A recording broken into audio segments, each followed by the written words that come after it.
Hello, hello, hello. Who do we have out there in the void of space tonight? Once again, I am joined by Aaron. Me? Oh, lovely. Thank you for having me once again, Joel. I appreciate it. It's a pleasure. That intro voice, though, gets him going, Every doesn't time, every time. How are we going, guys? I see all kinds of people in the chats of YouTube and Twitch. Welcome, welcome. We're back with another Space Engineers 2 stream. And honestly, I was saying, oh, the music's very dramatic here. I'll turn that out a little bit. Oh, did you get a little bit too dramatic there, didn't you? I did. I got a very powerful intro there, so. Oh. But Aaron, what we'll do, we're gonna. Oh, I got an iTunes update popping up. What we're gonna do when we always start this, these streams is, how are you doing from the perspective of looking out over the vibe of the community? How are people getting on, building, testing, reporting back on all the changes that we have? A very exciting question. Yeah, I've been watching all the ports of call. So we've got the social media, we've got YouTube, we've got the Discord. Players are building, players are finding new ways to break Space Engineers, as per usual, Joel. But at the same time, we've seen some incredible ships being constructed. We've seen small grids, we've seen like a hybrid grids, like especially with the 25 centimeter building system. You see all kinds of wacky creations come together, and we're also starting to see a lot more bigger ships, because players have had enough time now where they're kind of investing it in building a bigger ship within Space Engineers 2. We're also seeing tons of building back in Space Engineers 1, lots of survival, lots of multiplayer action. Over on the Discord, we've now opened up some screenshot channels and media channels, so we are getting live video battle reports from some of our servers as well as other community servers. People are dropping off videos there, so it's beautiful, really. It's just lovely to see what the community are coming up with. I know, they're still really working those the blocks that we have, and they're still preparing for the inevitable Steam Workshop, which is coming very soon. Yeah, so saying that, now I think a lot of you guys know this, but you can actually see the Steam Workshop as we're entering into some final test stages of it. It is visible. You can't exactly put grids on it just yet, but you can see the sort of what some of our developers have been working on, some of their funky ships that they've been posting to test some things out. I don't know if you guys have seen that. It's not on the main tab, but if you dig around there on Steam, you will come across it and see some of the ships that we've been building and releasing to test some things. Definitely, 100%. So, and I say there was a blog post by Mary, which I'm going to pull up some stuff in a bit here, but yes, I do want to talk about, just how close we're talking for the Steam Workshop. Is that what you're saying, Eric? Can you lead? Yeah. Could you lead us in there? Hold on. Yeah, we are very close. We're almost in jumping distance. We are getting it. If everything comes together, then we are very incredibly close. But we always know that there is last minute issues and things that pop up, but we are right around the corner from the Steam Workshop, and you guys can share your creations with each other and do all sorts of wacky things there as well. So we are extremely close. We're also extremely close to a number of control configurations that you guys want, especially that mouse sensitivity and the invert. They are just around.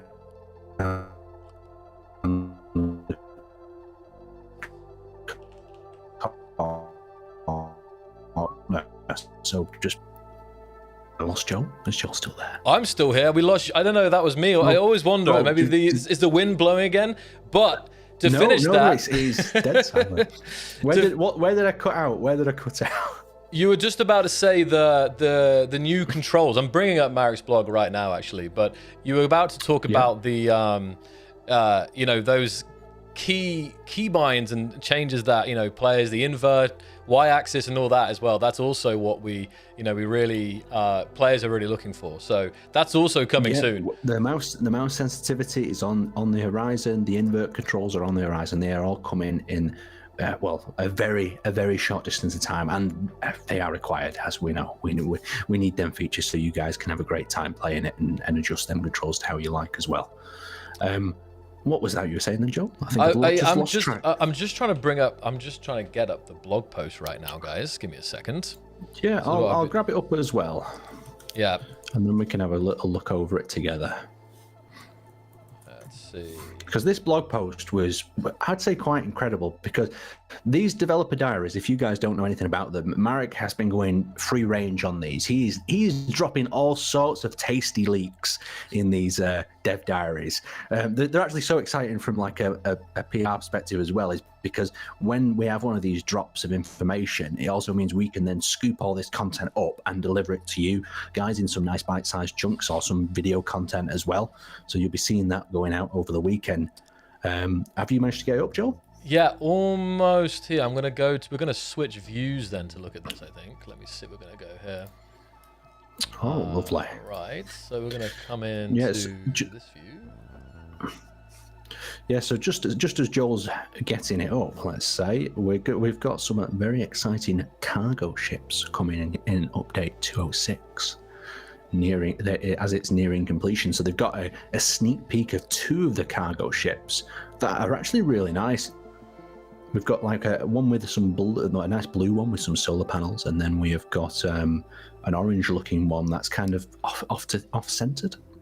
Yeah, no. Have you got that up just yet? I've got it up now. Sorry about that, guys. I made some radical changes to my stream setup today. I like the monitor layout. I've changed a lot of things because I should have taken a before and after picture, because it was such a mess before, but it was kind of like a mess that I understood, if that made sense. Whereas now, it's a little bit different. So there's some things I'm tinkering in the background here.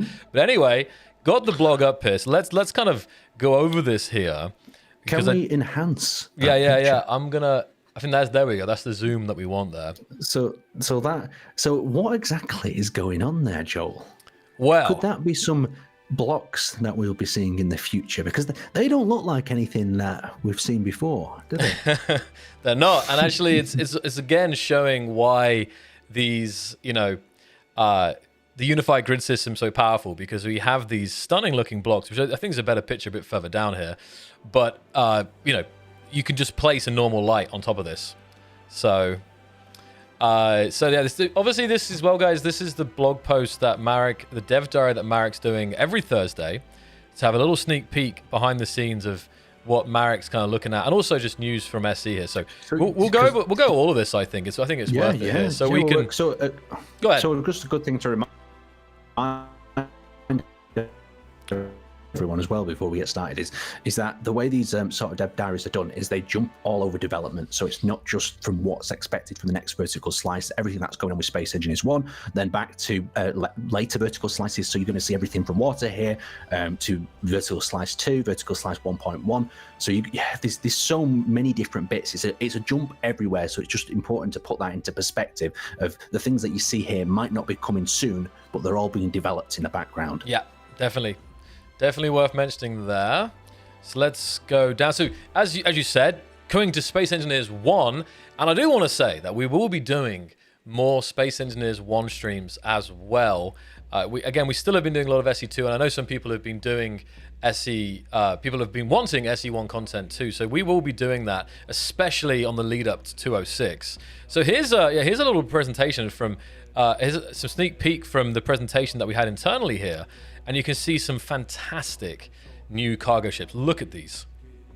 Asymmetry as well. Aaron, look at those. I mean, I think you should be seeing those as well, right? I am just catching up with you guys at the minute. I'm just catching. So which one are we looking at here to start with? Are we looking at the 2 ships? Yes, we are. Yeah, looking at the 2 ships there. Yeah. So we briefly talked about these. So these are just a quick look into some of the ships. I've had a look behind the scenes at some of the other ships that they've developed for this update, and these are just cargo ships. But I can't really tell you any more. Not yet. But these are cargo ships, and they are extremely beautiful, and they'll probably be very exciting to raid. Yeah, I love that top one. I really like that asymmetrical design. So coming on to Space Engineers 2. As we already said, VS 1.1 is almost finished. That brings the Steam Workshop. It's going to be incredible.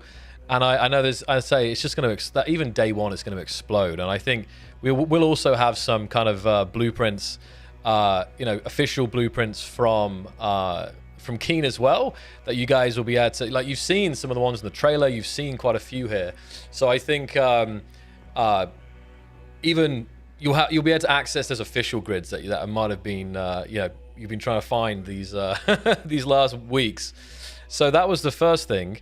And then the second video here, we're talking about, planets. We're talking about planets and flora on planets and optimizing flora on planets, because flora, trees, whatever it will be on planets in SE2 is going to look a lot better than SE1. This, as we say of everything else, everything is a big step up here. So yes, so there's a lot of discussion going on about trees and how trees work, and I believe we also leaked a tree fracturing some time ago as well.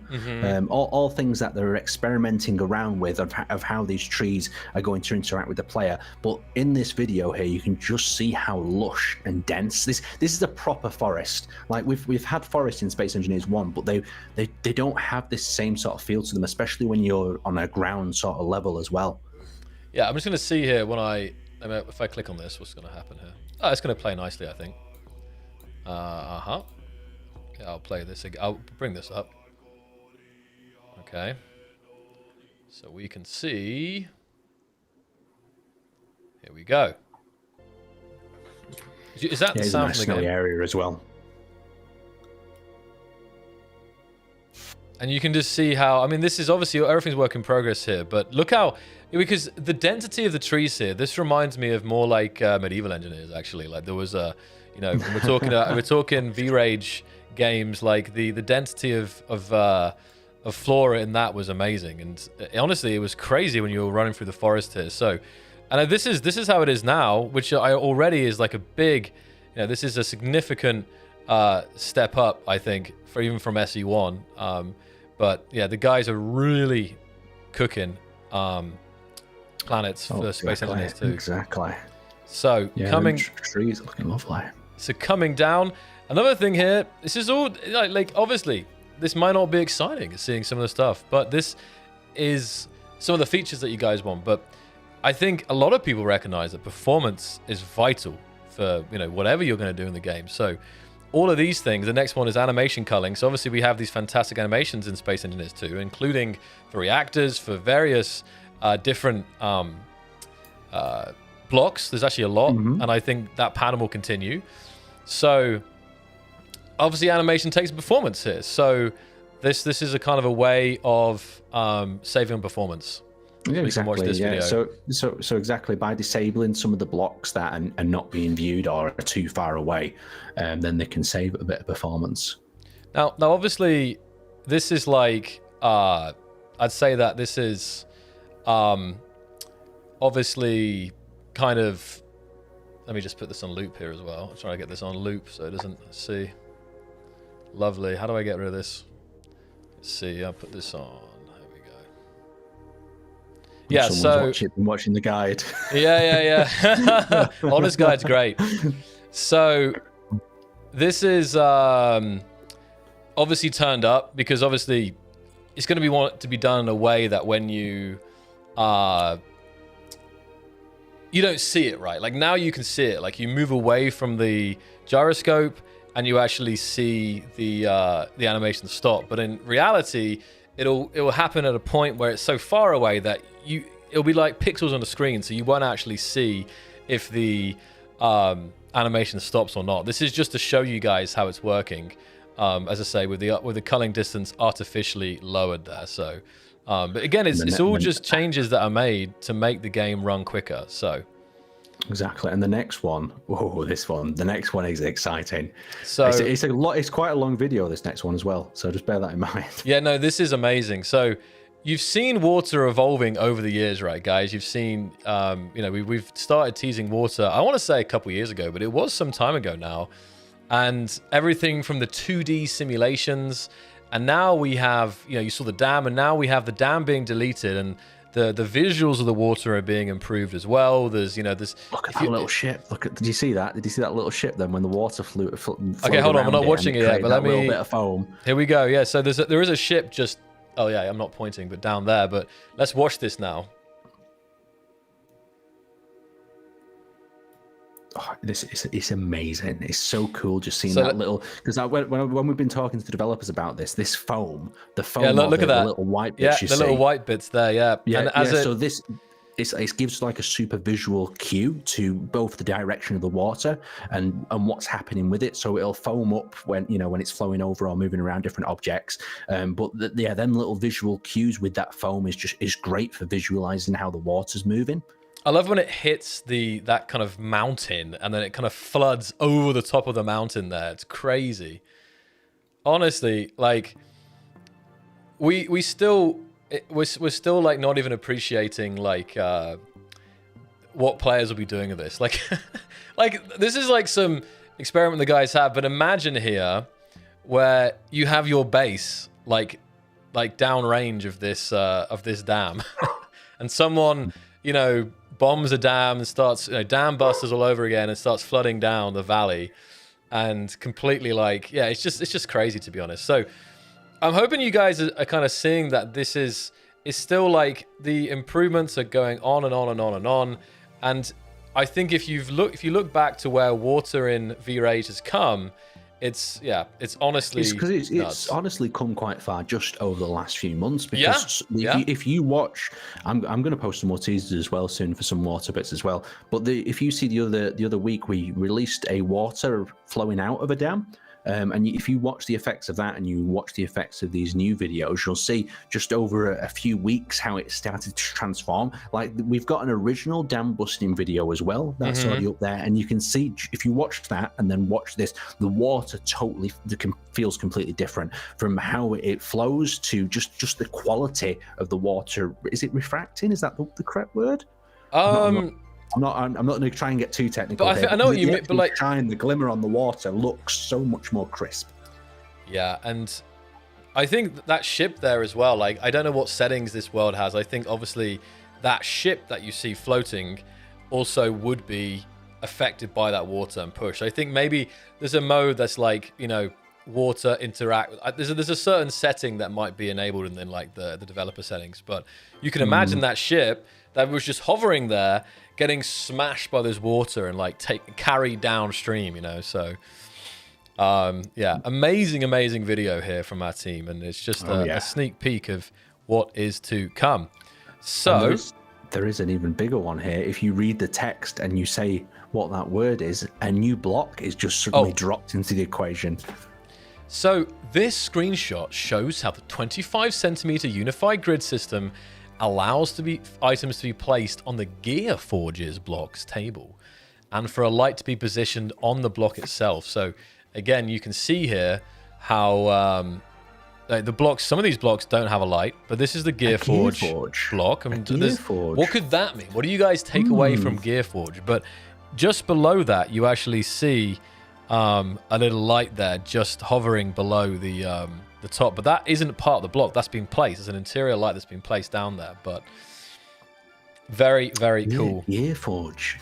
What an interesting sounding block. I wonder what the players will be able to do with that. And how long will they have to wait? So. Oh yes. No, but this is kind of cool, because it's you look at this block.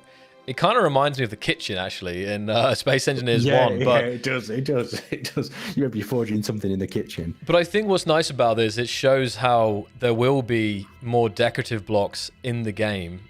Right now people are decorating their interiors of their ships with like lots of armor blocks, which you can do.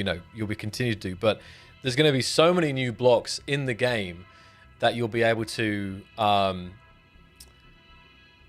Just to put inside of your rooms, and this is one of them. Like this is the size is interesting though. Like, I'm trying to figure out, like, looking at this, like, what size block this is. Because if you look a bit closer, you can see it looks like it's got some sort of 3D printer, doesn't it? Actually behind the glass. That's what it looks like. I mean, there's a lot of fun details in this block. Like, I don't know if that's actually I don't think it's a sink. I think it must be something else. But there's like a little locker as well located above there. But there's some really nice detail, and there's a bit of a trellis frame on the side of the block there as well. There's just some really nice crispy details in each one of these sort of new cubes that's coming into action here. And just think of the animations as well, Aaron. Think of how some of these blocks that we're seeing could be animated, right? Yeah. Yeah, now that would be lovely. I mean, I don't know to what state some of these blocks are going to be animated, or if they will be animated. But I mean, we can leave it to our imagination, can't we? Of what parts of that block could be animated, or I mean, we could even ask the players of like what sort of things they would think would be animated. I mean, we seem pretty good at animating rotating components. We like to rotate and do gyroscopes as well. So maybe the more rotation, the better. And we're moving on here. So, I mean, I want to read a comment here. Andrew said, it forges gears. That may or may not be right. So, we have a fracture simulation here as well. More fractures and more blocks. Let's check this out. This is great, this is lovely. Boom. Boom. Yeah, it's nice, though, as well, because I feel like if that tank was pressurized or something, like that's it would be that sort of explosion outwards of pieces coming apart. But it's the fracture, the segments, they feel very natural, don't they? They don't feel like, I mean, I don't know if you ever played Red Faction Guerrilla. Sometimes when things would fracture, like that was like the first game ever that started doing the fracturing like that. And then it was Bad Company this 2. Sort of thing is just so cool. Yeah, no, and then they stopped all that, didn't they? It was weird. The destruction is Levolution. Yeah, but but that wasn't really destruction, that was it? That was just set pieces that fall apart at key moments. But imagine the visual effects that would come with this, because obviously, like, this is happening, but of course there would be like there would be also particle effects to go with this, and boom, it's going to be very, very cool here. So let's continue down, and we see, I love this. Look at this, planetary flora progress. Now, you know the kind of trees we have in SC1. We have some pretty wacky ones on the alien planet, but look at this. Look at that palm tree there. And these bushes. Looks like kind of like, there's like, I don't know what you call that. On the left. Some shrubs, would you call it? And and then on the bottom left is like, I want to say like cotton, but like reeds or something. You get like... I barely saw them. They kind of blended in with the desert a little bit, didn't they? I mean, I just think the visuals, the sand is so much. We're going to be going on vacation in Space Engineers, so yeah, very, very cool. So, and then we have a magical skybox, don't we? Another one. Modding will come soon in SE2 VS 1.5. And straight up, you guys are very familiar with the old modded skybox, but let us do it. And right off the bat, you can see how SE2 would look with a different skybox. I think this is the normal skybox with a different color to it. I'm not too sure if it is a completely different skybox. Oh, maybe. Maybe you're right. It could be a completely different skybox. Maybe it's just one that's brown. It's got like a browny orange hue to it. It changes the vibe a lot, doesn't it? Oh yeah. It feels a lot more post-apocalyptic with this sort of color. Like the original skybox is very fresh. It feels like quite fresh and everything's safe. It's like safe space. This feels like something's gone wrong. Something's leaked. Out there. And Aaron, have you when you were playing historically SE1, do you normally rock the default skybox, or were you modding that out and did you have like a couple of favorites, like a darker one? Because some people like darker skyboxes, something like something really sci-fi-ish.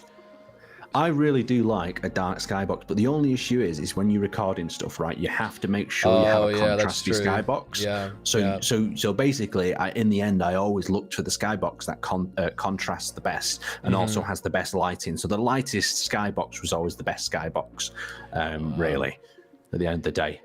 But I mean, once we in Space Engineers 1, where the sort of solar flares, where everything has that sort of effect on it, where it's super shiny. When that came out, lighting was just completely overhauled to a state where you could have the darker skyboxes and get away with them. But it's all about atmosphere, isn't it? What survival experience are you going for? Do you want this post-apocalyptic dark horror space sort of vibe, or do you want something a bit brighter and build friendly? Combine that with the right music, and you can set the whole sort of vibe, can't you, for whatever you're trying to survive with?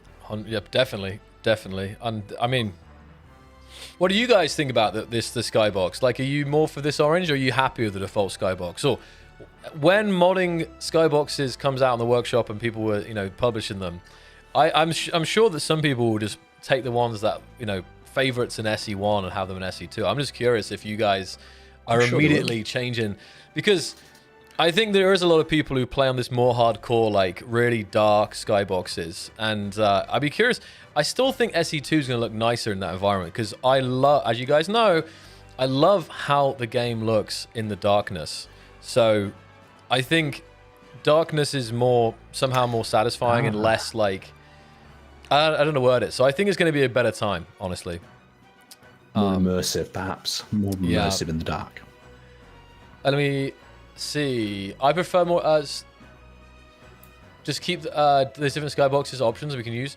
Yeah, no, I mean, I'll tell you this I guess a little behind the scenes sneak peek. Years ago, there was a discussion at some point that there would be like a drop down for Skybox in SE1. I forget why we decided against it, but again, if you get this is something, you know, if there is a handful of official Skyboxes that, you know, approved by the team, I mean, I'm all for that. Like, it's like, because it's like you're going to a different area of the galaxy or something. So, the Almagist system, should I say? So, yeah, a list of official Skyboxes. Yeah, I know for sure. Yeah, I'm giving you guys ideas here, but I'm just giving you some sneak peeks. So let's carry on here. We've got a couple more things to look at. So, working to enhance first-person animations with a focus on ensuring that the tool or gun remains steady and consistent forward-facing on the screen. So let's see what's going on here. Just gotta loop this. It's better. Yeah, this is actually really nice. This is like a tiny quality of life improvement. It just makes the gun feel better in your hand. Also, the way the gun's actually positioned on the screen as well. That little twitch as it adjusts to the central point. It just feels more first person esque. I don't know. It's like something, a feature that would be available in a lot of other titles as well, where you're moving something around on your screen and it just corrects to where the dot is in the center. Yeah, no, and I think because quite often you just have it like where it's really like, you know, glued in place almost. So it's subtle, but it's trying to make everything more immersive and increasing that level of fidelity and immersion, as I already said. So that's another nice little one here. And this is going to make people very happy. So for VS 1.1, we will also refine pivot controls to give you more precision when copying and pasting. When you copy, cut, or create a blueprint, the pivot point will automatically be set to the block you aimed at during the action. When pasting, this pivot point will be highlighted, making placement clear. This is gonna, this is massive. This is massive, and I think as soon as we started showing, you know, I was building before the game came out. We were doing some streams, and people were saying, that looks kind of, because this is crucial. Being able to select your pivot point, just like in SE1, allows you to better precisionally place blocks, especially when you're connecting two sets of blocks together, just like there is in this little demonstration here. Say, for instance, you've got two hangars and you want to align them perfectly. You want to select the place where the grid's going to pivot from or select it from, so you can click it into that other grid perfectly. And this is exactly what this feature allows you to do, really. It's just another quality of life improvement, allowing players to build a bit more efficiently and better at the same time. But I really hope you guys are feeling this, like, this idea that the team is really developing fast and taking feedback, and it's going to be, I think it's going to feel much more rapid than SE1, in the sense that, you know, we're teasing the planets, we're teasing foliage and flora, and we're teasing water. And these things obviously are some time off still. You know, we obviously have the workshop and modding before then. But, I think it's. I was going to say, because this is exactly why I love the Space Engineers community, and I love doing this sort of role as well, is taking the feedback that the players are providing and trying to get it to the places it needs to be, so that it can be taken on board and we can adjust these and make these changes. So, like, the Space Engineers community and the feedback they provide is amazing. So don't stop. Keep providing the feedback. Keep reporting the bugs to us, because it's going to make every difference to this game. So thank you so much, guys, for the feedback you provided so far. Keep it coming. Keep it coming.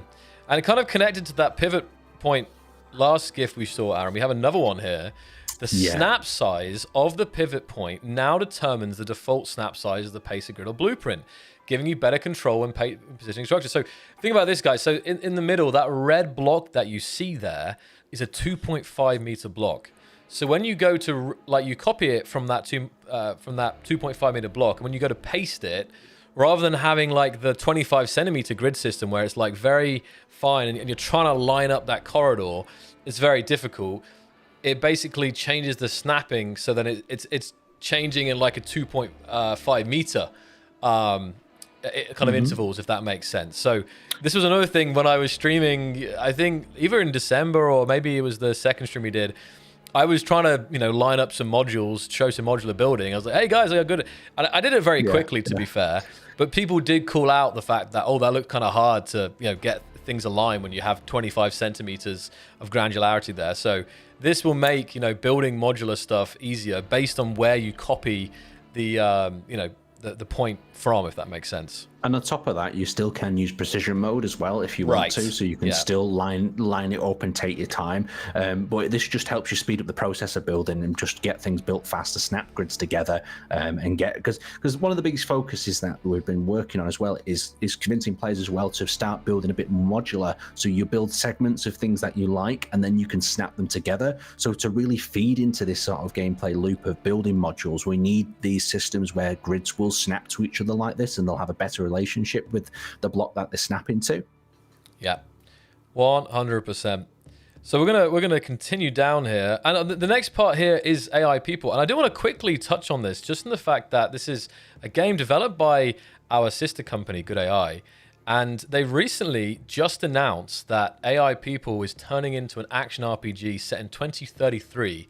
After super intelligent AGIs transform cities and then vanish. So it's a hot topic, you might say. But this is just some news elsewhere in the I guess the Keen world. It's not made by Keen Software House, but it is by the sister company. And obviously Marek is the founder of both companies. But as it's in the post, I did want to kind of cover this. And yeah, you're welcome. Is very interesting, actually.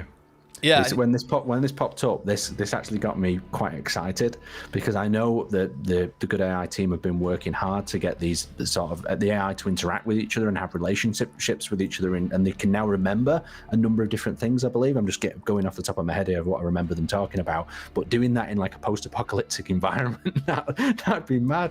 No, I know, and we had a lot of fun with our people a couple months ago over stream, and again, the potential for what this tech can be used for, I was thinking, oh man, this is wild. So to see them kind of go forward with this idea is very exciting. So already, you guys can, like, there was one of the big things, you can run this on a local LLM. So there was a thing where, like, previous there was like credits and it was kind of cloud based, but if you have a powerful enough GPU and if you're picking up like the latest RTX 50 series, you can actually run the AI model locally. So this is also something that's already released, but the guys are doing a lot of really exciting stuff there. And I always say, because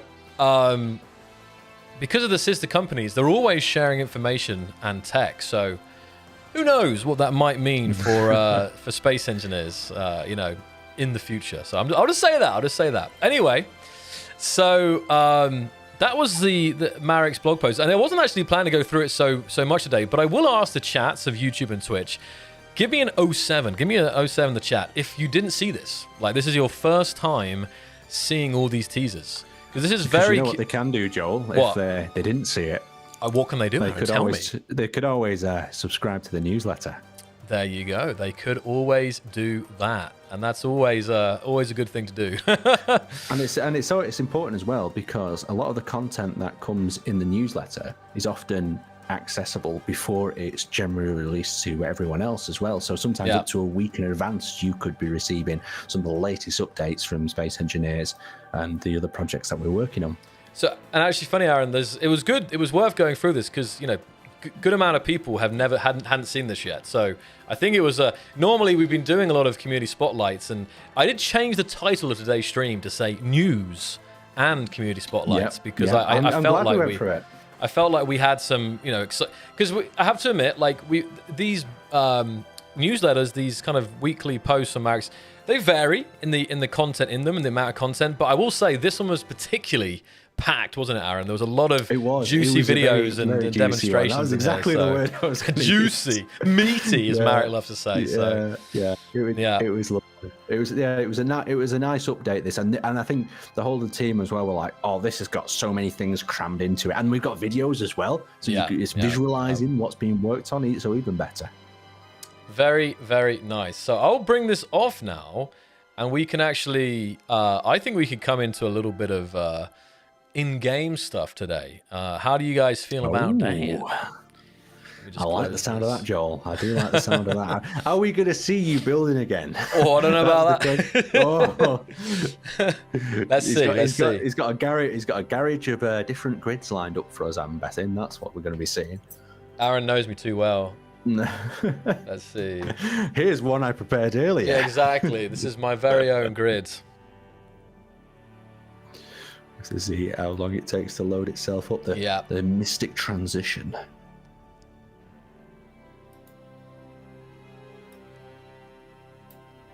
Waiting.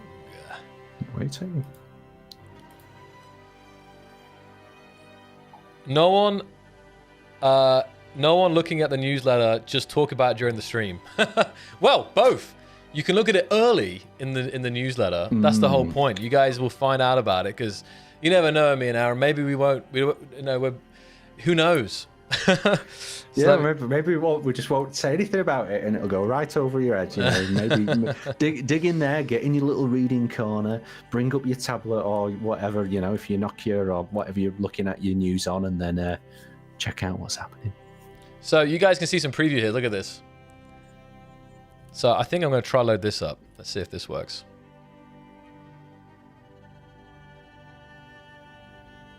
The Yamato here, of course.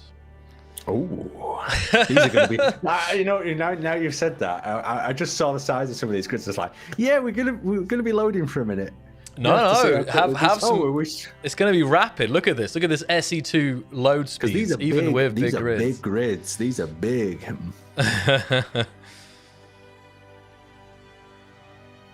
So where did you dig these ones up from then, Joel? Where did you hunt these down? Did you have a mix of Discord and Reddit, or these ones were Discord ones, and we asked the creators for their blueprints, so we got to get them in game. So it's fun to have a bit of a mix of stuff. Both. Oh, I've got my FOV turned to radical setting. Hold on.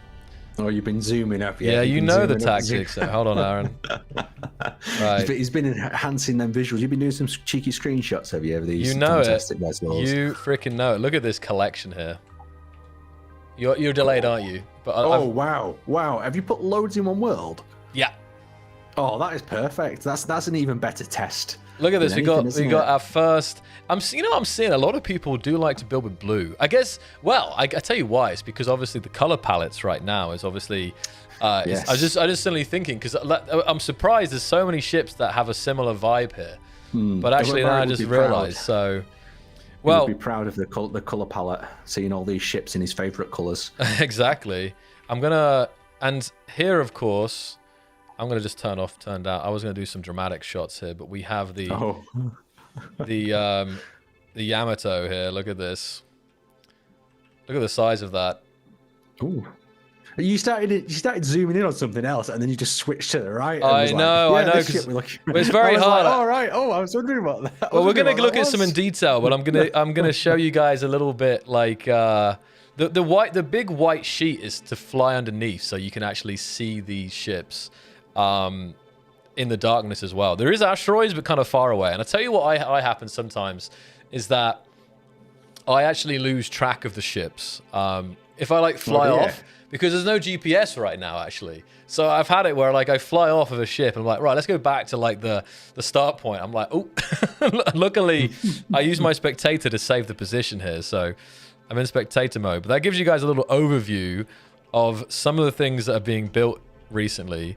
So I will turn down the FOV now so we can actually feasibly, more easily move around. So we'll go back to the default here. Oh, and honestly, I say it every time, Aaron, it's always so good to get back into SE2. I was telling you, wasn't I, and some of the guys on that call we had, the feeling I get, it's so damn smooth. It's like yeah, it's so big compared to the character of this ship as well. Like it is relatively dark colours, especially for recording or doing a bit of footage. You've got the dark sort of black and the red underbelly. Yeah. But that reflection that's also showing off the white is quite nice though as well, isn't it? Really, how it's reflecting that colour back up. Oh yeah, at the bottom there. Yeah. Let me do something. Hold on. Let me do something scary. I'm gonna risk not breaking the stream so you can see this in real time, Aaron. Let's try this. We're gonna start the virtual camera. Please don't break. Oh, I'm scared. Every time. I just want you to see it in real time. I'm going for it. Well, you get my real-time reaction, I guess, then, don't you? Here we go. So I'm starting the camera, and then if I do OBS virtual camera, I think this. Right. Aaron, can you see it? Can you see it better? I can see it, but it's very pixelated. It's like I need a pair of glasses. But give it a second. Give it a second to like load up. Is it still the quality still not getting any better? It's like if I'm squinting at it, I can just see like a red cross. I think I'm just gonna have to wait. Okay, okay. I'll stop that then. Yeah. It's not quite. I think we've done it in the past, and I just imagine I fill in the spaces or the blurriness is that with right? my imagination. Yeah, like so everything automatically looks better because it's blurry. Oh man, yeah, I see. Oh, so what's this? This is from Cowboy Bebop. We have another. So we've got a couple of ships from anime series here, but this is a very unique looking ship here. I'm going to jump in. It's got some sort of under gun. Is that a gun of some kind underneath there? Yeah, exactly. It's got some sort of like a submarine. The rear end reminds me of like a submarine propeller housing of some kind.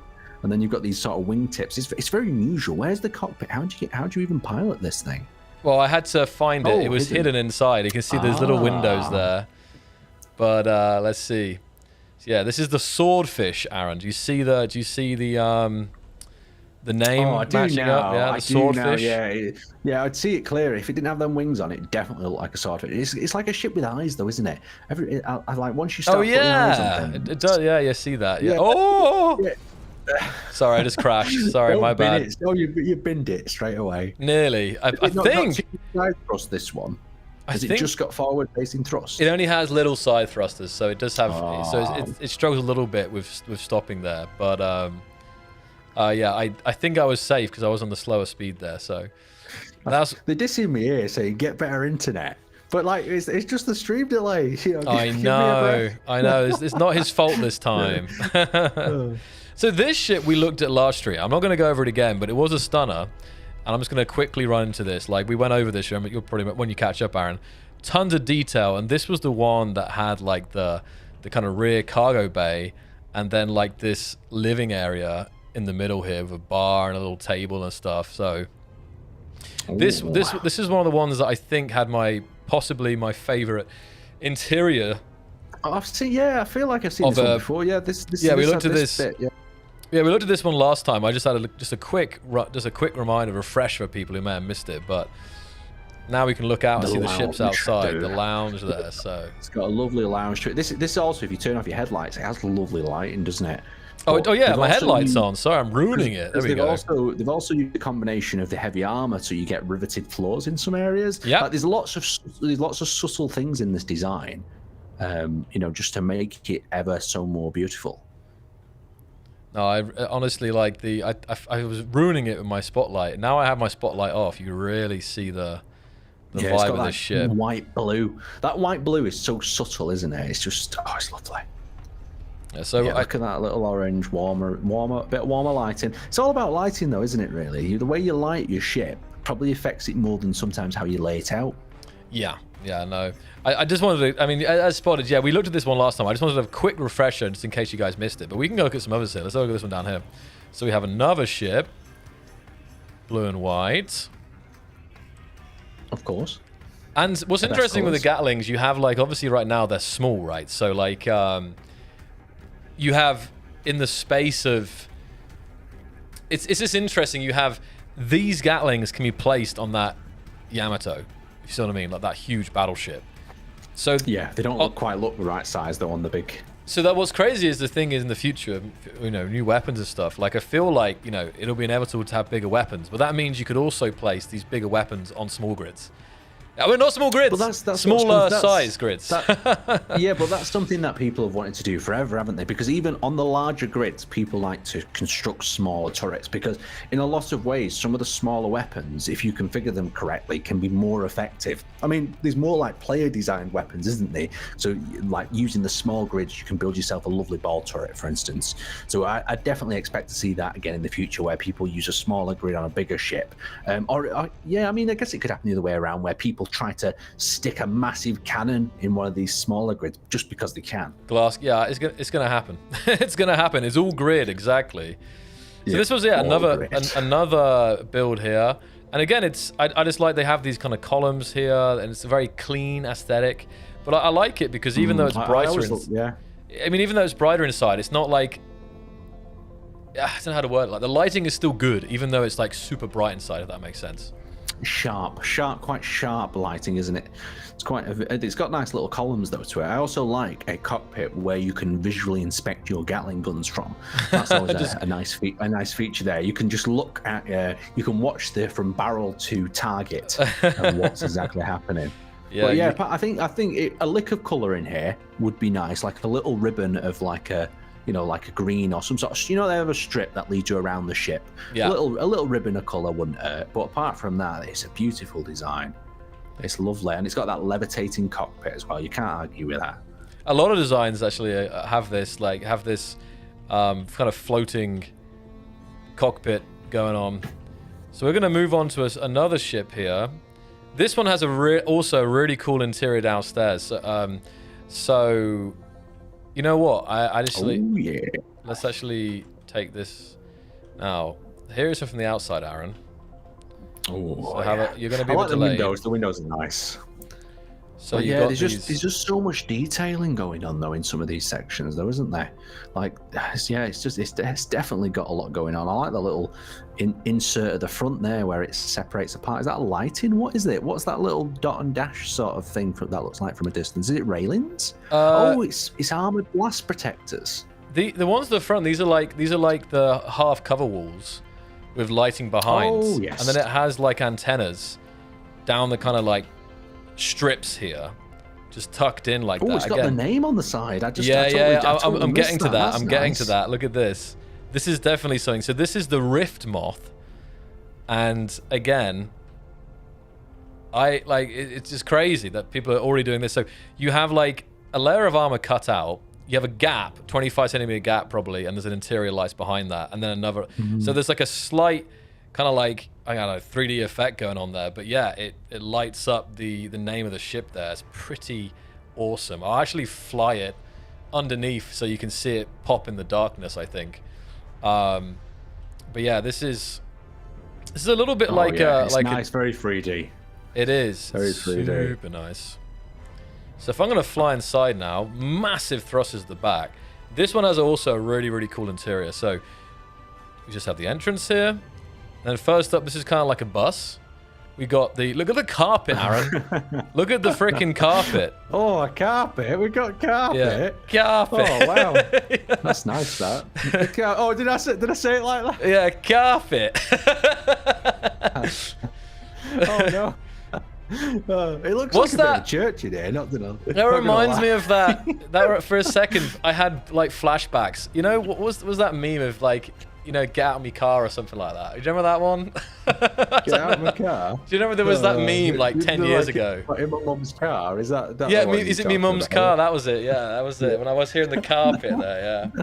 Yeah, from this angle, it looks like a church or some sort of thing like that, doesn't it? It's got these little pews to sit in. But they look like little miniature sleighs. But it's of course people doing their best here without having any kind of passenger seats. But I just love this this interior here. Like you come out, and you've got the windows, you've got the lights. Look at like the kind of laddering down like that. You have the carpet. Yeah, and then, is there like go on. A lower deck? Is there a lower deck? What's there is a lower deck. Now look at this lower deck, Aaron. I was going to get to that. Here we go. Look how cool this is. All right, I'll just wait. I'll be descending shortly. I'll let you react. Shortly. I'll let you react to what you see here. Yeah, it's a fantastic ship though. This, isn't it? It's like it's mad because it looks so small from the outside. Oh, there's a pool table down here. Yes, there is. And there's a pool table, and they got pool cues as well with little antennas. Oh, I thought that they look like Panzerfausts, like stuck up against the wall. Didn't you? They do look a bit like that as well. I think they're supposed to be pool cues here. And I was saying the other day, I think this is the first pool table in Space Engineers 2. It's got to be done. Look at the little holes. Like the 25 centimeter grid system really gives you like the possibility to have like these little cutouts, little cutouts there, the little it's channels. Just so ambient. I wonder if you could actually, if there's like some miniature space balls in the future, you could use a pool table of this size. I would be interesting to see. Oh, there's like proper holes down there. Yeah. There's little holes and everything. Like, yeah. That's amazing. The amount of detail you can go into. It just shows though, like the limitation on creativity has just been expanded. That you can just do more stuff. You can get the cheeky levels of detail. I like the bookshelf though as well. Yeah, I just going through this here. Like even this, we have the this is the, I've gone blank. The grav gen, or is this the reactor? Oh, this is the grav gen. This is the grav gen. So the grav gen here, like it's got this like decorative base, we'll call it. Rather than just being solid in the room, it has blocks around it. This little light here, like the way these blocks are integrated into this room, the 2.5 meter blocks, I'll say, it's so nice. Yeah, there's a bookshelf there, bench. We've got a kitchen, we've got a cooker, and we got the proto potty. Look at this dramatic toilet, Aaron. You'll take a second here, but I'll let you catch up. I do like though how that they've taken some of the normal blocks as well, and they've just added blocks around them, and it kind of brings it into a new block. Then, isn't it? No, wow, it's so well lit though. I don't know if I'd feel that comfortable using a toilet that's that well lit. And it feels like a bit of a throne. And you have the toilet roll holder as well on the side. Oh yes, that is like, you've got to think about that. The only thing that he forgot is a sink. Well, I guess you can come out and wash in the kitchen sink. I'm not sure if that's how hygienic that is, but still. There we go. That's a cool little feature, that. But this is what's nice about this, right? You wouldn't expect this going like, you have upstairs kind of like this shuttle bus, but then down here you have like this little living area here. Yeah. Actually, I think it's good. No, actually, I think it's actually part. It's actually not, because I feel like you wouldn't really like live. There's no like beds specifically, so I think it's like a kind of leisure area. And like bathroom and stuff for the people traveling on the shuttle here. Just how they've connected some of these blocks together, like even that med bay at the end, like use the detailing of the side of that med bay just to create that extra level of sort of depth to design. Yeah, the player who's built this, who was the player that built this? Did you say? Let me see if I got the name for this one. Oh, I don't have the name for it. I can find it though. Once again I can find it here. Hold on. Because I know they definitely appreciate a shout out, even if we do like a mass shout out now to everyone. Everyone who's got a ship in this world. You know what? If we can. I know I'm putting pressure on you here, Joe. No, because I definitely had the names for all these ships, 100%. But I've like completely blanked where I had them.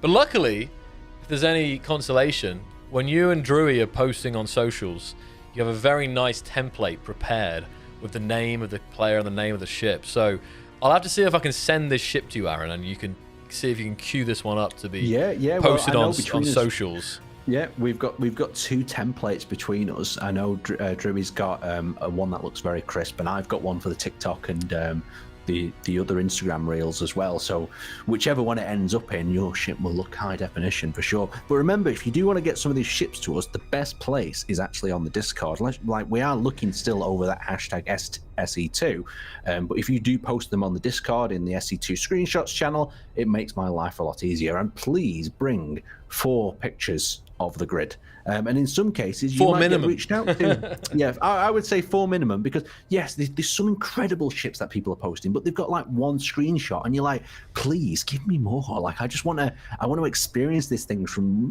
multiple directions. So head over to the Discord, post some screenshots, and who knows, maybe Joel will slide into your DMs to see if you can steal your world. Exactly. I'm gonna steal them, borrow them. So here we go. Yes. We have I wanted to bring it into the shadow here, so you can really see that kind of glowing Rithmoth effect here. So there we go. Very Nothing nice. like a bit of branding though, is there? Like that. Beautiful. So we got some. Go ahead, Aaron. No, I was gonna say, like, I'd be really tempted with this Rift Moth, you know, to have a bit like, you know, Knight Rider. Yeah. Like have the illumination going, you know, like. I mean, you can't do that quite now in SE2, can you? But like, you know, you could set it so the lights would vary off behind it. But maybe for a future, when them blocks do come available, then you could definitely do something like that and illuminate it. That's going to even play a better part into the lighting as well. Yeah, I reckon. So let's just see here. We're gonna go. Okay, guys, come this way. We'll check out the next ones here. I just love looking up and seeing all those ships. It's like a proper fleet, isn't it? Yeah, it is. Because we're starting to see that as well. We're starting to see more players posting their fleet collection. Like originally, it started like it's nice also to see when like the things that I did collect a few ships before we started, but then I just didn't get them over to you in time. That's they were all right, yeah. Missly filed. But there was also one that I was going to send you where this player had taken screenshots throughout the build. So it started with just a cockpit and a shell, and then the player had started to build up layer after. Oh, this looks lovely, Joel. But yeah, the player had started to build layer after layer up of this ship, and it looked really nice. I like to see a bit of progress. It's always nice to hear people's stories. So if you are building and you do want some like-minded builders to talk to or share your design with, the Discord once again is another place to jump onto and get involved with that community. Always a good place to go. Always a good place to go and be. So we have the next ship here, very different in style, red and black. It's kind of got the classic SE1 like pirate colors, I'd say. Oh, it is. Yeah, that's a good point. That it's very piratey, isn't it? I don't know why we and I'm thinking of other games and stuff where like the ship is. Oh, someone also said this is a little bit like a little. I want to say. Someone say the Stargate, I think. So. There was a bit of like a bad guy ship, doesn't it? Well, I know it is making. Yeah, I know exactly what you mean, Aaron. I don't know why, but it could be very good actually. It could be. But this color scheme tends quite often to be how to word it. Troublemakers, we'll call them. Troublemakers. But coming down the side, we got some of the pipes here. I'm just saying. I'm not sure if you're seeing this. A little bit delayed, of course. I am seeing it, and it's looking fantastic. It's got this sort of a traditional ship vibe. This, you know, like an oil rig or some sort of tanker, or it's got like it feels like it's got that with the bridge and then that rounded hull at the front, where it's not like a sharp point. It's all quite rounded and chunky. That makes it feel more like a cargo ship. But, you know, I get like a tug vibe. And refitted it. Yeah. I get like a bit of a tug ship vibe. If you look in the front, you can actually see there is. It kind of has like you were talking about the bad guy ship, Aaron. It has like this conference room, which does kind of look like the. Oh yeah. What's the opposite of like? What's the opposite of the Justice League? I forget the name of it. Like the. Not the Sinister Six, but one of like the. Something of it. You know what you guys will help me out. I've gone blank. No, I've gone blank. Someone will help me out.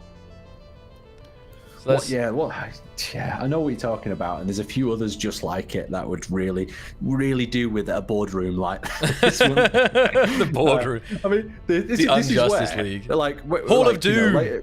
Hall of Doom. Yeah, and that's it. That might be it. I tell you what, this is actually a throwback. One of the funniest things I've ever seen in playing the first Space Engineers game was seeing a multiplayer server where a whole faction was sat around in a boardroom like this, discussing their battle plans.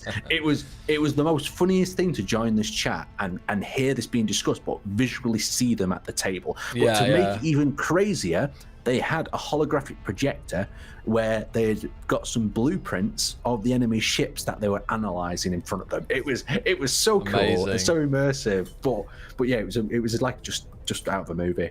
I love you need that. A boardroom, especially if you're an evil faction. Oh, perfect. Yes. We need smaller windows like soon. Engineered coffee, I hear you. Smaller windows is definitely something I can see happening. Like, because it is great that we have these large windows that we're basically able to place on small grids. But also, you know, for little windows, for little portholes and stuff like that, I think, well, I can't say for sure and when, and, you know, I think there's a very strong likelihood that we'll see different size windows in the future. Unless you have anything on that, Aaron. What I would say on my perspective is, as I've been providing feedback, it has been something that has been hotly requested, and devs are aware of players wanting smaller windows.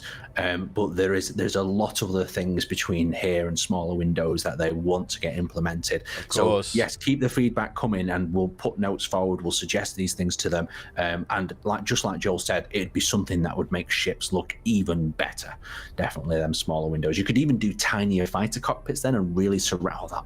Joel, what, you always walk into another room and it just blows me off. I know, the vibe, right? This room is lovely. What's going on here? Legion of Doom. Yeah, no, it's very moody inside here. I know. If there's a section, I'm just going to keep walking, Aaron. But if there's a bit that you like, I can run back to. But you're talking about the main, like the main kind of hall. Yeah, like it's once again, right. The lighting is so key. Like if you can, right, part of the interior is building a nice interior. But if your interiors are not like a madness, if you get the lighting right, it doesn't matter. Like you can pull off so much by, like, this one's got, like, the cockpit's got these little purple glows, and there's a lot of gyroscopes tucked behind it. Like, there's so much ambient lighting going on here. It goes a long way. And we're gonna, honestly, we will sound over this next, I mean, years. I do think we'll sound in some ways like a broken record, in the sense that, like, I cannot get over the lighting in this game. Like, we have this, it's a bit more like dark and dingy in this ship. Like, there's a corner here that's not very well lit, and it's like pitch black. We only have a little bit, like, this corridor. It's a completely different vibe. We went on a ship earlier that was like super bright. It was almost like kind of Star Trek, like very sterile, bright environment. And this is, yeah, a completely different vibe. And we've always had that in Space Engineers, but the lighting is that much better in SE2. Well, it's so easy to create this kind of atmosphere with the different lighting. But go ahead, Aaron. I was going to say, like, if you stand there with your character and go into spectator camera, I don't know if which version you are running, but if you go into spectator camera and just look how the lighting reflects on the suit, that for me, like, especially if you use your enhanced point of view mode. Okay, hold on a second. Like the just the vibrance of the, how the lighting's reflecting off the suit is incredible. Like, especially in these dark areas. Like, I would love to do, like, maybe that's even an idea for a video, is get the character standing in these various different ships, different hallways, environments, and then just switch through them, to the beat of some music, and just look how the lighting, reflects off them. You just have to make sure spectator camera lights off as well. Yeah. Because, but yeah, just how it glows and reflects on some of the areas. Like, it's lovely. Just how scary is that, though, with the dark face illuminated from the background? I was trying to get it, like, perfect here, where it's like half, like there, and then I can turn down. All right, Aaron, we're doing like some. There we go. That's what it's about. Like it looks like he's holding like a phaser or something, doesn't it?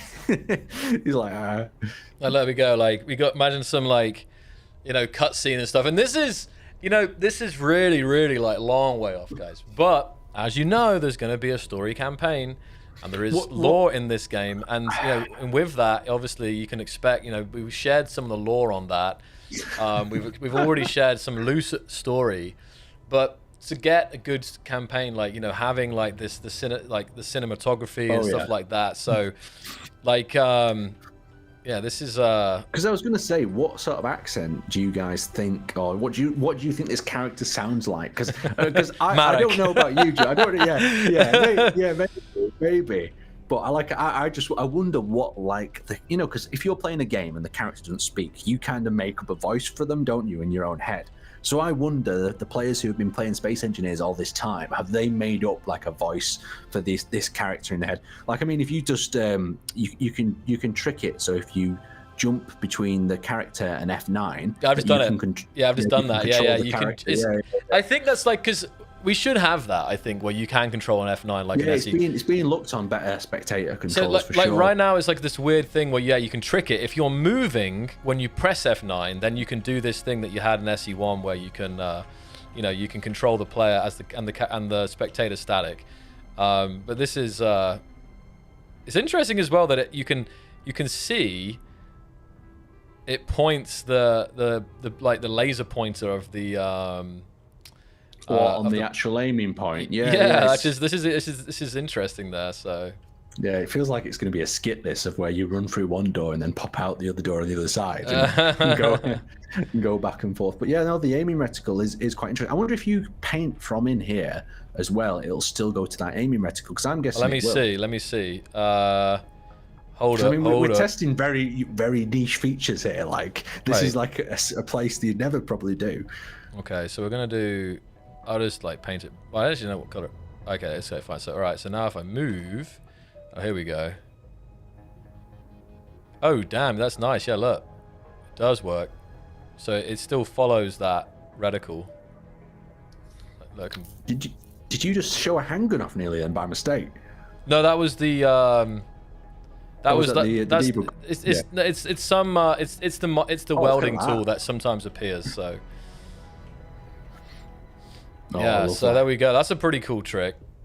So you guys can use that. I'm still I think there might have been one. I'm not Aaron, you would know better. I feel like I'll be very sad if I missed it, but has anyone made a cinematic in SE2 yet? Like, you know, a 30-second one or something like that. Yes, there is some cinematics, but you've got to remember that they don't have access to the replay tool. Ah, that is true. So it's more like one character or ships. Yeah. Yeah. So it's one character. Or they can do some monologues, and they have done some skits and different things here. But when they do get their hands on that replay tool, then the cinematic aspect will come alive. And it just looks so good for cinema, like for doing videos like that. So. Yeah, so that was another ship there. And we've got one smaller ship. Now, this is by Indrasil. I know this one. I remember at the top of my head. This is Indrasil. And we looked, Aaron, at the images of this ship. Do you remember this one that had the rounded elements? This is... No, I gone blank. Maybe someone in chat knows the name of the ship. Oh, it had like a name that made like like the name matched the look of the ship. If that made sense. Write your name on your ship, guys, before you give them to Joel. Normally they do. Like normally they put the name of the ship. It might be there. Normally I ask them. I actually do this, Aaron, and it's like hit and miss right now. I normally ask them to basically at the top here. It does. This is the Scarab. Here we go. The Scarab skiff by Indrasil. So this is what I normally ask people to do, is to like name this. So I name the grid so I can actually, you know, see when I'm opening it, or when I'm sharing it, you know. So let me come back out here. So we saw this one, and it was stunning images of this ship. I love even the little front here. There's like this little like cutout going up to the... Yeah, because wasn't this the ship we originally mistook for being facing the other way around? That was exactly that. Yeah, because we were like, oh, is this the front? I forget exactly. I think that was the right. We got mixed up that way. Yeah, and we thought it was a lot smaller, didn't we? But now we're actually... Because the other thing that was really weird is like when you stood around the side then, as you walked towards that door, it just suddenly got really big, the ship. Yeah, like, it was... We're going to go inside in a bit here. But it hasn't got a huge interior. Like, this one goes to like here. And the rest of this is cargo. So if we come to the back of this ship, these are like car containers behind this kind of grate there. I imagine this could be a ramp or something in the future. Wow. But a lot of nice elements in here, like these kind of like the sheaths, I guess, around the thrust. I had a better name for that the other day. Space armor? It's like a space armor, is it? No, I mean, like, what do you... The things that kind of cover a thruster. The cowling? Cowling, I guess. Maybe, I guess cowling. I think that's a different word I use, but cowling works, I guess. But what was interesting about this was this rounded element here. And you come in here and you've got the thruster in the middle and then the smaller thrusters around the outside decorating it. But it's a very nice circle, if that makes sense. So you don't see circular elements too often no, still. You don't. So to see this in the build, just on the side there, it's very, very, very interesting. It's very smooth, isn't it? It could definitely be its own thruster bay of some kind. Oh, yeah.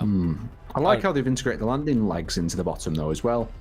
Yeah, I mean, yeah, they have, just tucked up there, and of course. Nice thing, you can build all around landing gears in SE2. Yeah. One of these days, very Star Citizen. We won't be, and you can actually see the car containers. I love that underneath there, kind of stacked up and reinforced, you might say.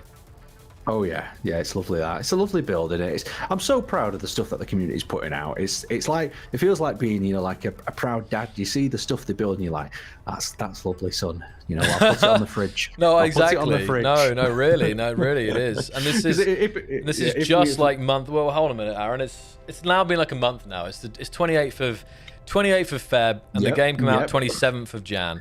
So literally 1 month.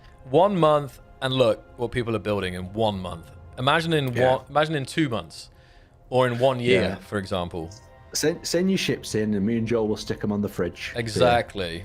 Yeah, I mean, it'd be a very full fridge. We need a double door, like American style fridge, just to kind of get enough on of them. Yeah, it'd be cool, that, wouldn't it? Like some magnet ship. Yeah, get your ship tin into a magnet for your fridge. That would be nice. Actually, you could probably do this.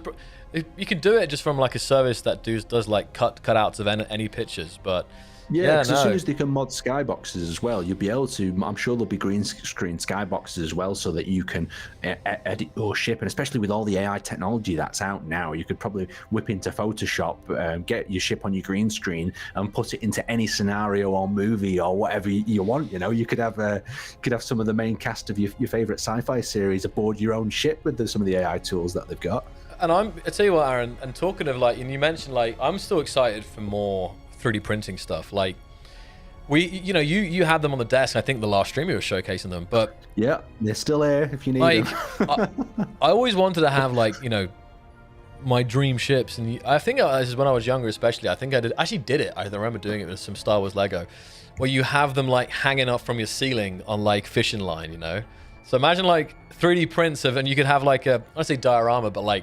You could have like a scene, like floating in your room, Yeah. Honestly, I cannot wait to decorate my room. I know you've been very busy, Aaron. Some people, eagle-eyed people, may have spotted some of your hard decorative work, but mine is an absolute mess. I use a green screen to hide it all. So.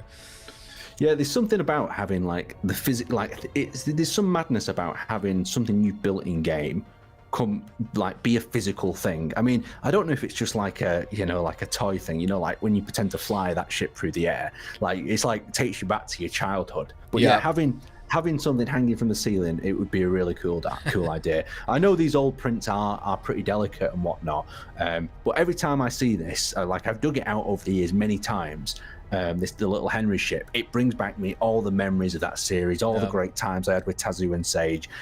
So yeah, like if we can get ships printed again, it would be amazing. But I know printing is so freely available now to people, is they can print their own ships, especially from SE1. They can get the files. I always hit the button by mistake. Is it like Control-Alt-E or something by mistake to export it?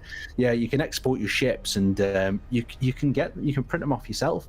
And you can do some great resin printing now, but that's a subject for another day. Yeah, and it's still getting cheaper and higher quality and everything like that. So it's 3D printing. It's come a long way, and it's still got a lot of potential. So definitely, I saw a question here asking 206 for SE1 when? Soon. It's not going to be that long at all. The guys are cooking on that. It's going to be. I mean, well. We have some dates, obviously, internally that we're obviously trying to hit, but it's going to be great.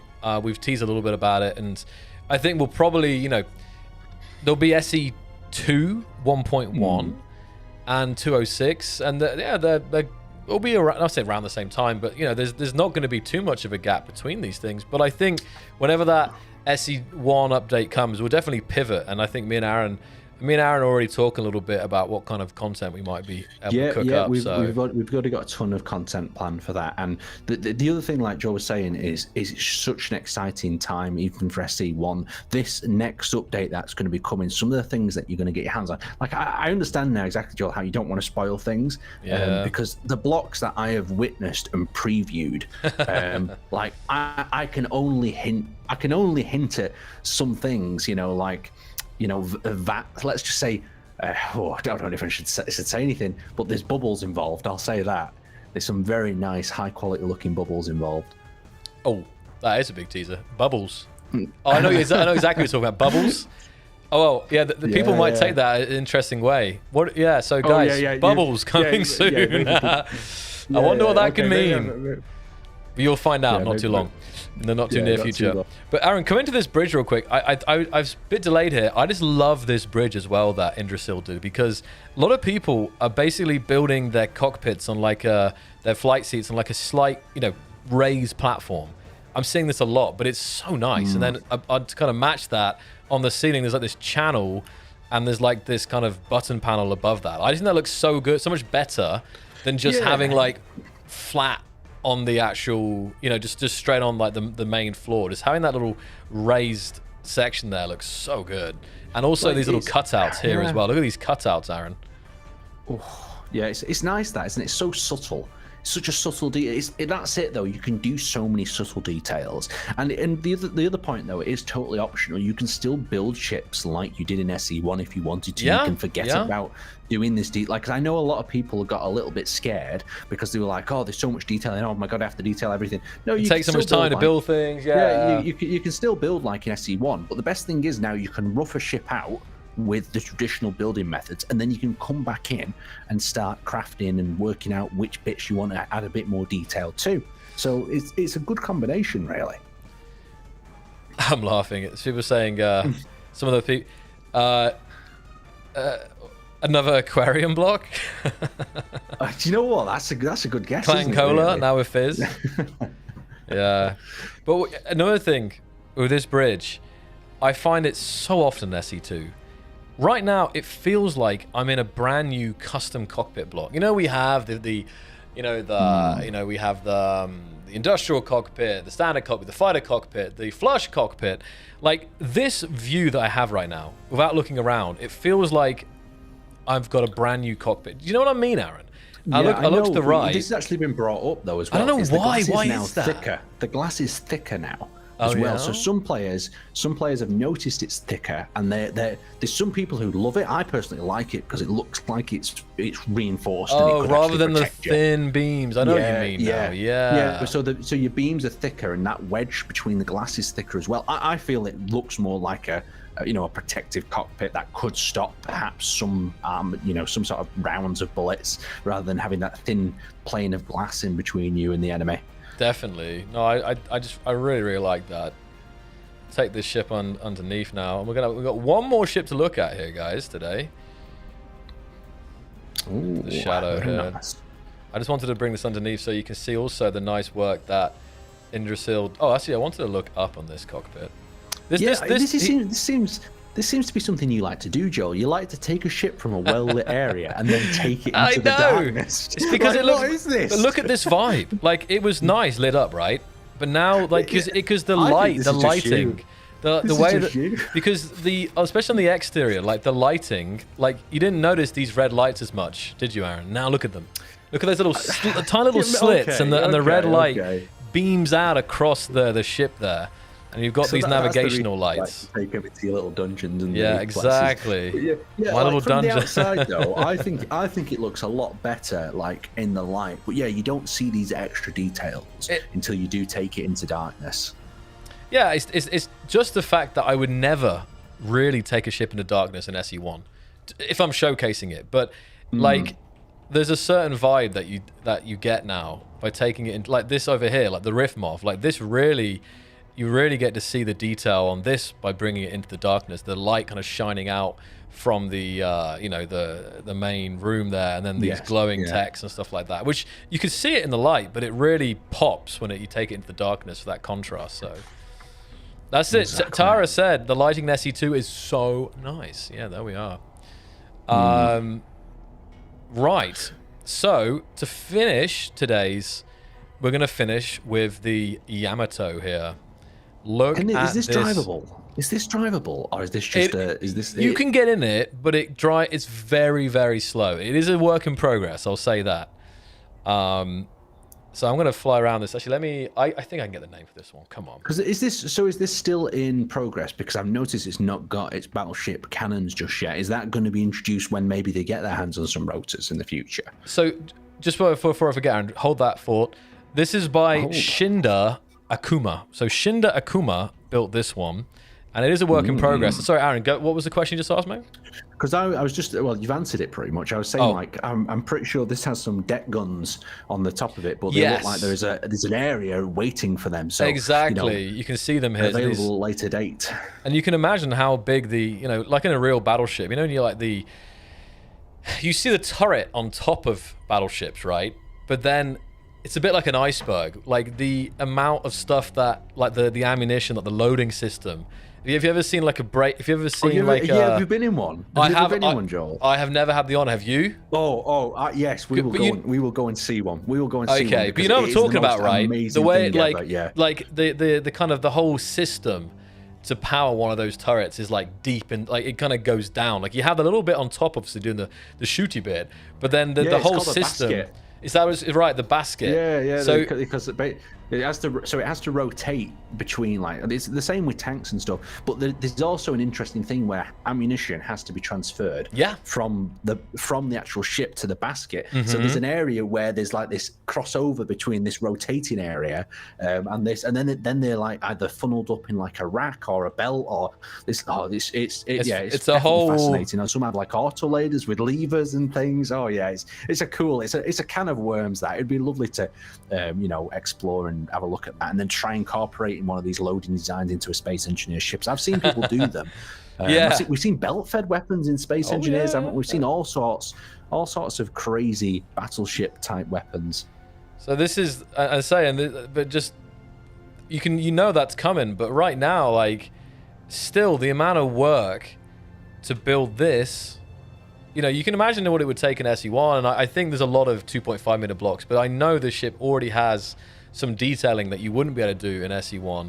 So it is magnificent. There is not, I think there's no interior right now, but I was sent some screenshots the other day, I think, of like the bridge work in progress. So keep an eye on this one. There's this the build here by Shinda Akuma, because you know that when the workshop drops, this is going to be on there at some point at the very top. Oh yeah, it's going to be arriving.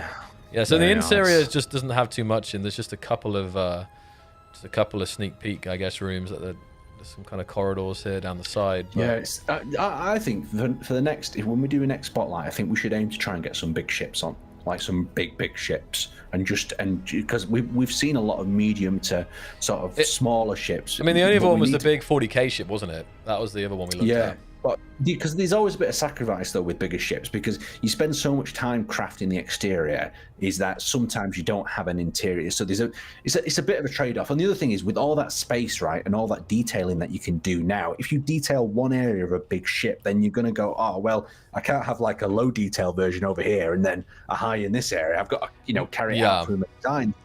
So yeah, I'm definitely looking forward to seeing the bigger ships, definitely. I mean, this ship, I haven't seen ships much bigger than this. So this ship is around 98,000 PCU, which is, funny enough, the Warhammer 40k ship, the Imperial ship we saw, was also around 98,000 PCU. So let me know, what PCU grid do you have in your collection already? Like, I haven't seen anything bigger in a world than 98. Like, this is it. Like, this and the 40k ship are pretty much tied in terms of, I think this is a longer ship, but still, like, in terms of number of blocks and everything, yeah.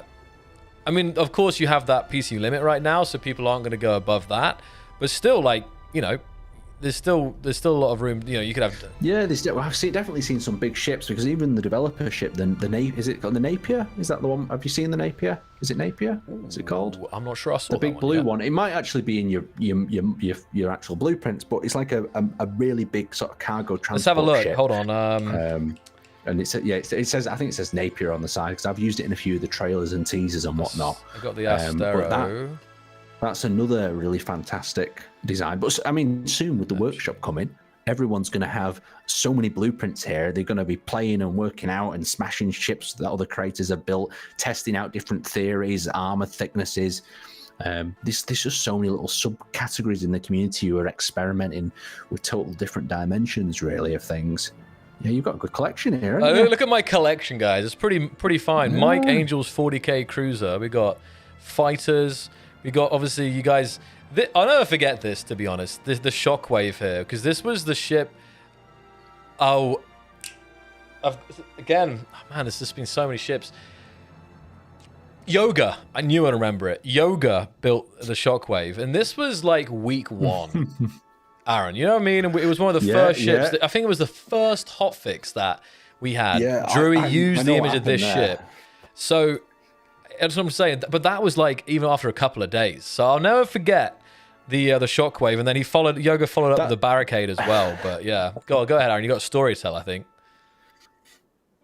I was gonna say that is your classic story that you always remind me about. Is you're rushing home from college or school to get home and get building and space engineers. It's the first night. It's just become available to you. You get building, and you look at the clock. And the next minute, it's like 3 a.m. in the morning, and you've built this amazing shit. You're knackered, and you've got school in a few hours' time, or college or whatnot, or even work. Too many times that happens. Or snap, or even just saying that, even with SC1 now, if I start up a late session, sometimes I'll find myself there until the morning trying to build something, or at least trying to get it to look right, in the right sort of lighting and whatnot. Oh, I would love to go back to when I was 18 and I say those memories. I mean, I'm kind of having it now in a sense of SC2. That's the point. Like this level of like excitement of like, because it is space engineers. Don't get us wrong, but at the same time, it's oh so fresh. Yeah, it's the new one on the block, isn't it?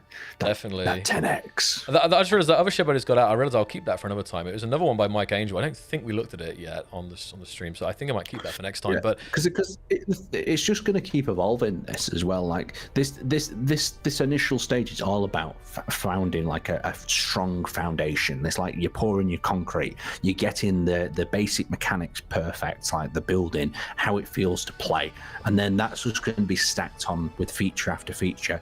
I mean, like this game in a year's time, it'd be interesting to look back at this stream, this point we're talking about now, and just see how much has been added on top of this. Oh, so actually, it's funny. Exactly. It's funny, Aaron. I was asking the chat, right? The biggest ship. We are blessed with the presence of Shinda Akuma, the builder of this ship, in the chat today. They say this ship is now over 300,000. So they've been really busy because it's in this form it's 98,000, and now it's like triple the PCU. So they have been cooking. I saw some pictures of the bridge. So Shinda, it seems like we're gonna need another showcase in the future. Let us know when the Yamato's completed. 300. Hold on. Darkness is 270k. 3D Printing Wolf is 390k. Roni Dude, Aiden Roni, we got 240,000, 100,000. But I think there's not that many yet that are there. Current work in progress ship is 100,000, still working on exterior. Amazing. Well, it is a good question. A good question I think we should pop out there is when Workshop goes live with all these creations, what do you think's going to happen? Because we've asked about this before, do you think people are going to have a ton of designs ready to go, or and just hit that button? Do you think the workshop's going to be consumed with thousands? Or are we talking even more? What we doing? For some reason, I'm smelling burning. What's going on here? Oh yeah, well keep can't be good. Maybe I'm having a stroke or something. I don't know. Keep an eye on that. Okay. Some cooking in the kitchen. No, I don't know. I think it's if you need to, please do, sir. I think honestly, it's going to be really. I think it's going to be explosive. I think we can make it like almost like a bet. Like after week 1, how many like publications on the workshop will there be? So yeah, I think it's going to be really wild actually. Let's have a. Right, back. Sorry about that. Oh, you good? It was just a bit of backing lighting. Backing lighting was getting a bit close to my plant. Oh, really? So it was something burning in your room, like that? Yeah. That's crazy, dude. Yeah. So I asked last week, guys. It's been a whole nother week now. We're now in a month. How many blueprints do you have ready to hit the workshop? Let me know. Let me know. Yeah, about this, there's been people. There's going to be so many. It's going to be madness. Like I do hope that there's going to be some tactical people out there as well who won't put them up straight away. They'll wait like a day or so and then upload, so that they don't just get in that initial rush of all the blueprints, and whatever they do gets buried. So there'll be some tactical blueprint uploading, I'm sure. Let's see. Let me just see here. I'm just backing out of this. 1, 1, 2, 1, 1, 1, 10. Damn.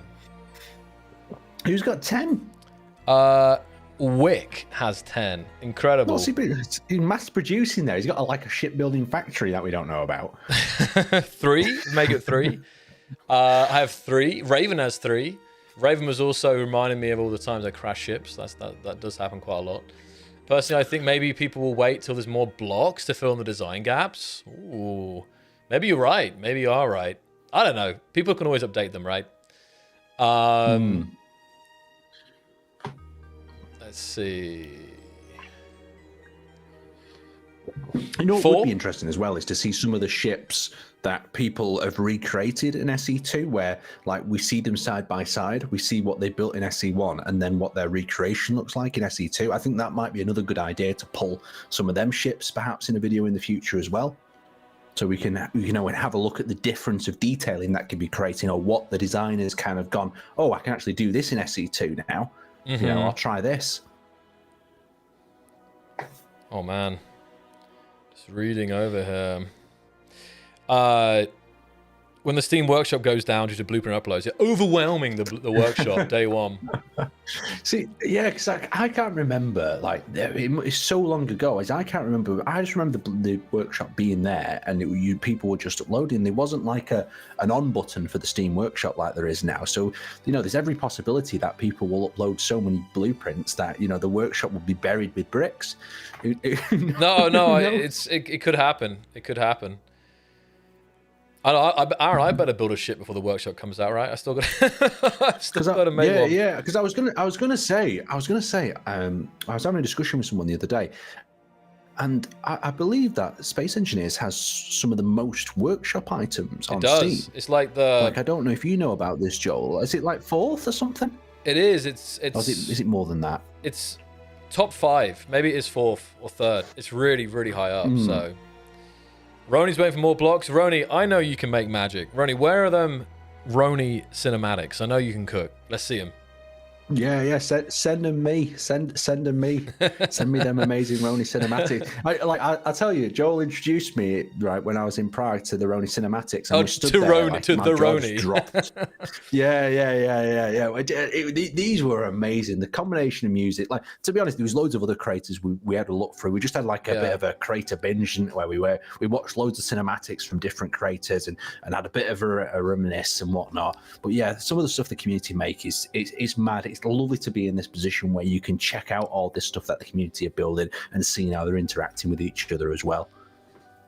No, it's been so good, so good indeed. Let us see then. So Aaron, how do we feel? Is there anything else you would like to smash tonight, or do you reckon we can start to wrap this party up for today? I think we can bring this to a close. I think it's important to mention, though, that for the lovers of Space Engineers 1 is we are going to do some focus streams in the future back on Space Engineers 1 as well. So don't worry. There's plenty of content coming out especially with the 206 update.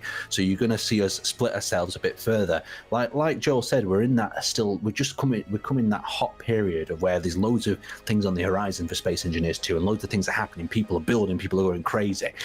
So we have focused a lot on what people are doing in SE2, but the builds that people are doing in SE1 are still just as incredible. Yeah, no, you go to the SE Reddit and there's a really nice mix of builds. Like there's some amazing SE1 stuff, there's amazing SE2 stuff. So yeah, it's very, very nice.